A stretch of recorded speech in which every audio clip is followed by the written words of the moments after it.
Perhaps you recognize that the stories over the last several weeks, contradictory as they may have seemed, have led us to closing another link in our endless chain. But you'll also recognize that in our spiritual journey there's been a number of reconciliations. We've had to reconcile the male and female within us, or the subjective and the objective. We've had to reconcile time and timelessness. We've had to reconcile stillness and movement. But now it could be said that we're needing to recognize and reconcile existence and non-existence.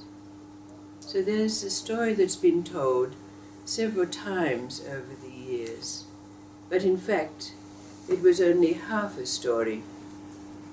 So to complete that story, we'll see how it resonates with us in our experience that inevitably comes when we've been through those other reconciliations, to come to the point where existence and non-existence meet in us, with a need for us to bring about that reconciliation consciously. And it's that story, and the name has been changed over the years of telling. But this time we'll call him Ramakaya. Now, Ramakaya was that very great Pandit, coming from a long line of Pandits, knowledgeable beings, but also believers and following the faith that saw and experienced that existence only occurred in the body of Vishnu. Now, Ramakaya knew the workings of Vishnu's body intimately. He could roam from the brain down to the toes, knowing the workings of the various organs, geology, astrology, mathematics, physiology. All of these things were part of his awareness. He knew them intimately. He had traveled through the body of Vishnu, exploring all its corners, its nuances, its subtleties, and its obvious laws. And he used to teach this to all his followers. And he would tell his followers that they were absolutely necessary atoms in the body of existence of Vishnu, playing their parts, being parts of the organs and the workings of existence. But then one day, Ramakaya felt himself slipping, and all of a sudden he was outside Vishnu's mouth, in a great, vast, cosmic void, being tossed and turned over and over. He did not know what to do. In fact, as we've all experienced, he had anxiety, he had panic. What to do? What to do? So of course he called out to Vishnu, "Vishnu, save me!" But nothing happened. And so he called on his amazing intellect, his knowledge of the workings of Vishnu, bringing up all the subtleties and the words and the phrases. that allowed one to come back to a certain place of awareness. And then, gratefully and thankfully, Ramakaya found that he could see a faint hand of Vishnu reach out and pop him back into Vishnu's mouth. So he found himself back in existence, heaving a sigh of relief. He settled back into what was the familiarity of life. But of course things had changed. He could no longer teach that all was Vishnu. So he had to admit that there was something else. And life went on for some long time, but Ramakaya was never really again at rest as he had been before, when Vishnu was all that had been experienced and known. And then suddenly it happened again, and he found himself outside Vishnu's mouth, in the vast, endless, cosmic ocean. Again he tried with all the power of his will, his mind, to bring back a faint outline of Vishnu. But he found that whatever came out on his breath as a call, as a cry, merely caused the waves of that cosmic ocean to toss him about even more dramatically. And so it dawned on him that if he remained quiescent, if he remained still, his mind that is, that the waves abated, until finally he found himself lulled into a place where he could feel the boundlessness, the limitlessness of this vastness.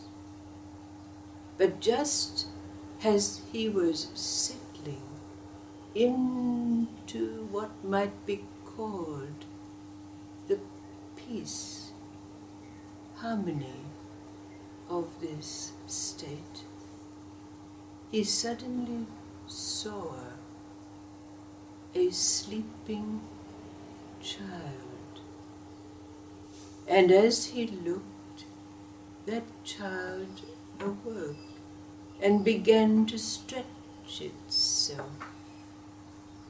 And as Ramakaya looked, he could see that as the child stretched, stars, light beams, sparkling particles seemed to disperse in all directions.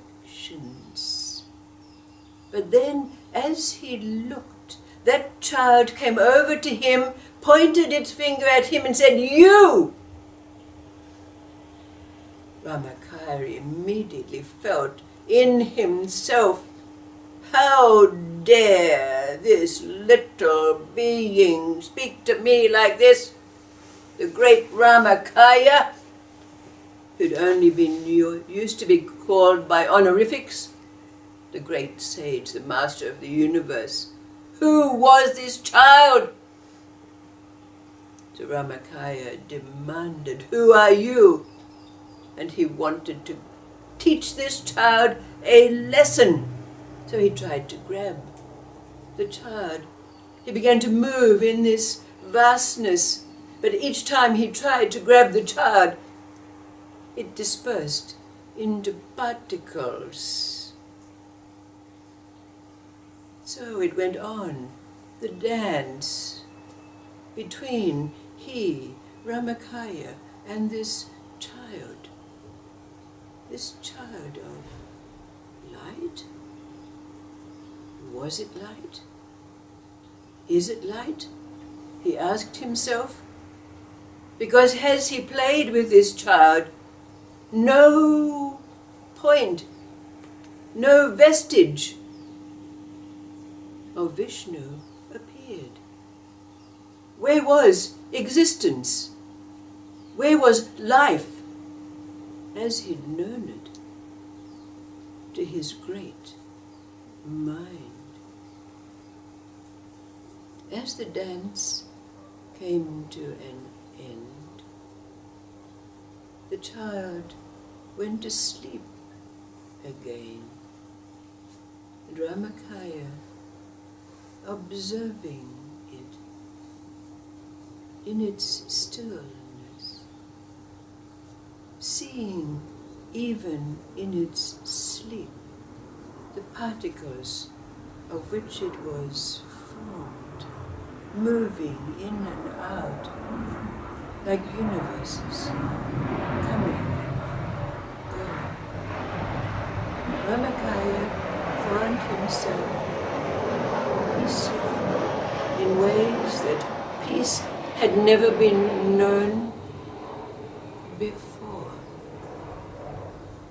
Then, after time and no time, Ramakaya found himself back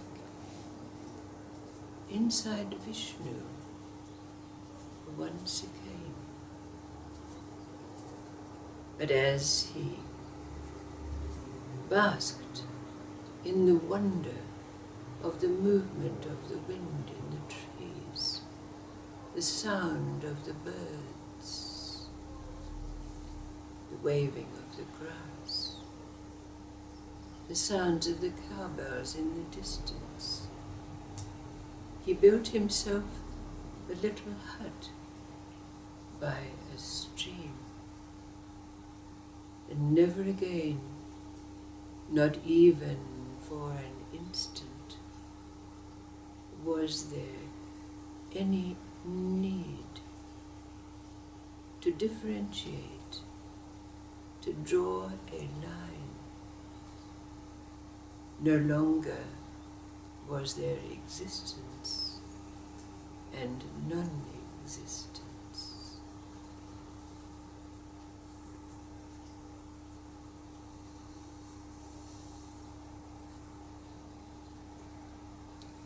Where is this point of reconciliation for us?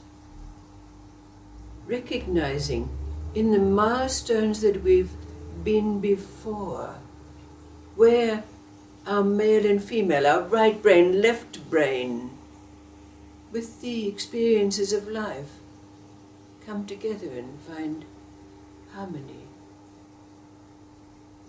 That time when time and timelessness came together effortlessly. No need for mind to bring about any reconciliation. And what about stillness and movement? Where have they met in us?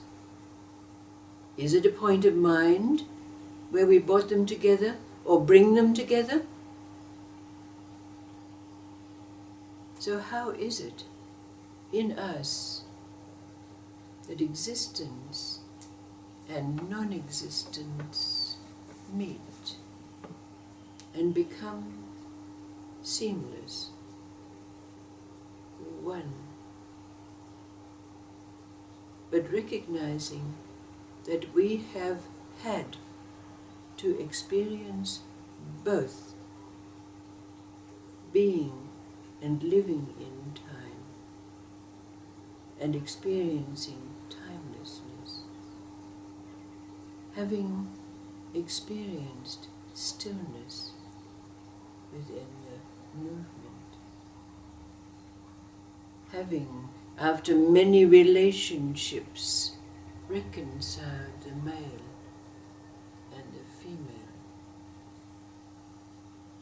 Where do existence and non-existence meet in us? What's your experience of non-existence? You've known emptiness. You've known loneliness. You know what it's like to be totally alone, recognizing that there is no one, nothing there, outside. Where do they meet? What's your experience of the void? What names have you given it?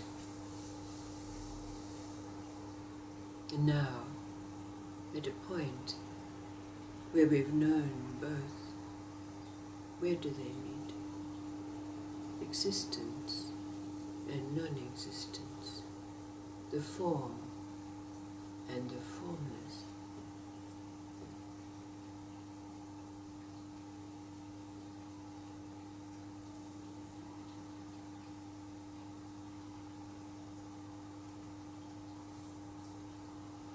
What is this child? Ramakaya asked again and again, who are you? And each time the particles disappeared.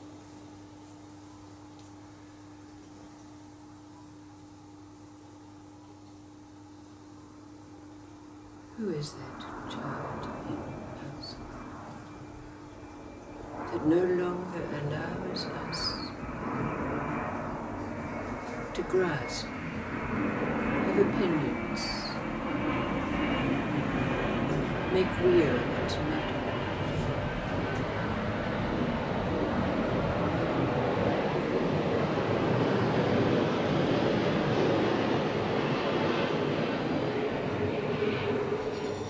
Be like a child, it said.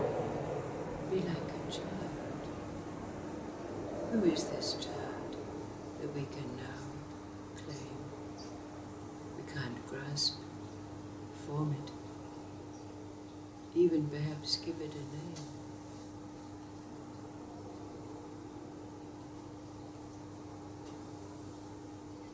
But the end of that story is that Ramakaya went to that sleeping child, gathered it into his heart, and felt something that he had never felt before. What is that we feel? What is it that child brings?